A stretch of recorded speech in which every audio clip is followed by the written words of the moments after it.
Long before the thunder of colonizers echoed across Africa, before borders carved up the continent, and before gods with foreign names filled the skies, there lived deities, powerful, mysterious, ancient beings, gods who shaped rivers, stars, storms, and the souls of mankind.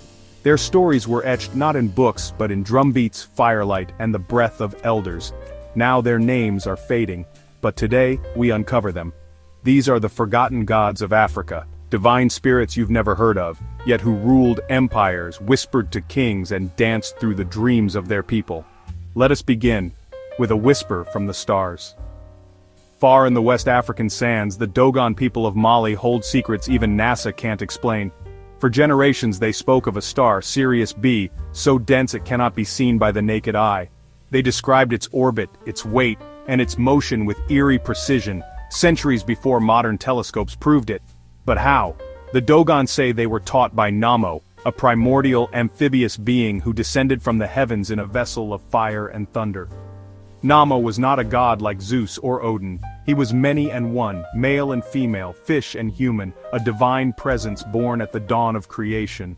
When the universe was still water and darkness, Nommo brought order. But not all was peace. One of Nommo's kind rebelled, twisted the harmony, and scattered chaos across the cosmos. In response, Nommo was sacrificed and then resurrected, a cycle of death and rebirth that echoes in Dogon rituals even today. Some say Nommo came from the Sirius system, others whisper he will return again. From the stars we move to the forests, to the sacred groves of the Yoruba people of Nigeria. Here lives Olodumare, the Supreme Being, the one who sits above all. Yet Olodumare rarely interferes. He is distant, transcendent. So, to shape the world he sent his divine children, the Orishas, and among them is Obatala, the sculptor of humanity. Obatala was tasked with molding humans from sacred clay. He worked with care, precision, until one day he drank palm wine and grew intoxicated. In his drunken state he shaped humans imperfectly, those with disabilities, with differences, with unique bodies and minds. When he awoke and saw what he had done, he wept. But Olodumare did not scold him. Instead he blessed Obatala's creations. And Obatala became the protector of the differently abled, the divine advocate of those seen as imperfect by the world, but perfect in spirit. From the sky god Shango, who commands thunder with a double-headed axe, to Yamoja, the mother of oceans, whose tears form rivers and whose womb holds the secrets of all life. The Orishas are not just gods, they are archetypes of human struggle, emotion, and identity. And their stories still pulse through Afro-Brazilian candomble, Santeria in Cuba, and vodun in Benin.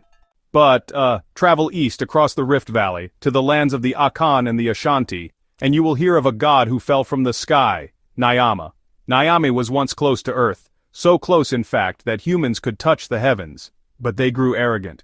One woman pounding yam with a long pestle struck the sky itself. Nyame, insulted and angry, retreated higher and higher until he was no longer within reach, and thus the distance between gods and men was born. In this myth we glimpse a truth, that gods withdraw when disrespected, and that human pride can break even the most divine connections. And yet, in Africa, gods do not vanish easily. They shapeshift. They survive. Take Nzambi Mpungu, the supreme god of the Bakongo people in Central Africa. He is invisible, unknowable, yet present in every breath of wind, every beat of the Ngoma drum. To reach him, one must speak through Basimbi, the nature spirits of rivers, trees, and rocks. In the Congo rainforest, a child is not just born into a family but into a web of spirits, ancestors, and, well, divine watchers. Each tree may hold a guardian, each illness a spiritual cause. Nzambi does not punish with fire, but with silence. When harmony is broken, when nature is abused or ancestors forgotten, the gods simply withdraw, and the world grows cold. But not all gods are distant, some are terrifyingly near. In ancient Dahomey, modern-day Benin, there is a deity called Mawu-Lisa, a dual god both male and female, sun and moon, heat and coolness. By day, Mawu brings judgment, by night, mercy. The Dahomey believe that Mawu formed the world with the help of a giant serpent, Aido Hwedo, who coils beneath the earth, holding it in balance. Should he ever move, the world will shake. So the ground remains steady, but only if we respect the divine order. These stories aren't just myths. They are cosmic blueprints. They reveal how African peoples understood creation, balance, chaos, healing, and the power of the unseen. But colonization nearly wiped them away. For centuries, African deities were called pagan, demonic, or primitive. Their shrines were burned, their names erased. But the gods are patient. They waited in silence, in song, in bones, in memory. And today, they rise again. Across Africa and the diaspora, the Orishas are worshipped in urban Lagos. Vodun altars are tended in Togo.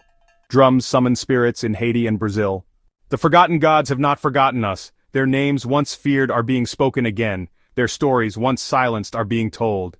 And now so are you. Because once you've heard them, you cannot unhear the gods.